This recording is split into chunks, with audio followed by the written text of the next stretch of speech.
તો ખેડૂત મિત્રો નજીકના એગ્રોમાં જઈ ફોસ ગુરુ બેક્ટેરિયા, ગુરુ વંતાનું, ગુરુ રાઈજા જી, બીજું નહીં હાલે. માર્કેટમાં ઘણા બધા આવે પણ ગુરુ રાઈજા એમ કહેવાય કે માર્કેટમાં દબદબો.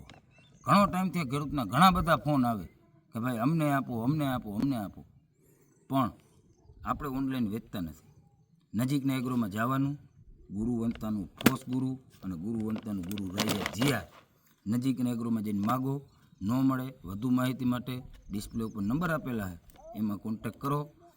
આપણા વિસ્તારમાં બધે 2 દિવસથી વરસાદ થઈ ગયો.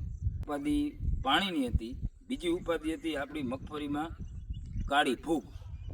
તો એના માટે એક ઉપાધિ માટે આપણે પૂરી થઈ ગઈ. વરસાદ થઈ ગયો, ભગવાને એનું કામ કરી નાખ્યું, પણ હવે આપણો વારો હોય. આપણે મગફળી માટે શું કરવાનું? નજીકના એગ્રોમાં જવાનું, આ ફોસ ગુરુ, આ બેક્ટેરિયા, ફોસ ગુરુ બેક્ટેરિયા, નજીકના એગ્રોમાંથી ફોસ ગુરુ, ગુરુવંતા કંપનીના બેક્ટેરિયા લેવાના. 1 પેકેટ 1 એકરમાં આપી દેવાનું.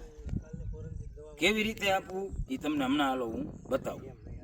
આ ફોસ ગુરુ, આ બેક્ટેરિયા, આવી રીતનું પેકેટ આવશે. આ પેકેટ તમારે 1 એકરમાં આપી દેવાનું. કેની સાથે આપવાનું? તો કે દેશી ખાતર હોય તો હાલે, રેતી હોય તો હાલે, બાકી કાંઈ ન હોય. આ માઇકો રાજા આપણે સાંભળ્યું ને, માઇકો રાજા, આ માઇકો રાજા, માઇકો રાજામાં ખાસ ગુરુ રાઈજા જીઆર. આ કેમ? તો કે આમાં ઓર્ગેનિક કાર્બન આવે. ઓર્ગેનિક કાર્બનનો દાણામાં પટ મારેલો આવે, જેથી તમારે ખેતરમાં આપણે ઓર્ગેનિક કાર્બનની જરૂર હોય. અને બેક્ટેરિયાનો ખોરાક છે ઓર્ગેનિક કાર્બન.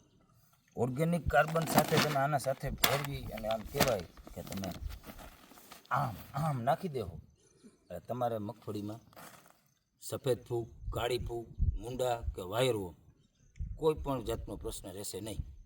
ખાસ ખેડૂત મિત્રો નજીકના એગ્રોમાં જાઓ અને માગવાનું. એમાં ખાસ ફોસ ગુરુ, બીજા એ કંઈ નહીં ચાલે. માર્કેટમાં દબદબો છે ફોસ ગુરુ. એકવાર તમારી મગફળીમાં નાખી દો, એમાંય જો તમે ગુરુ રાઈજા સાથે મિક્સ કરી અને વાપરી દેશો ને તો એમ કહેવાય કે તમારી મગફળી દાંત કાઢશે.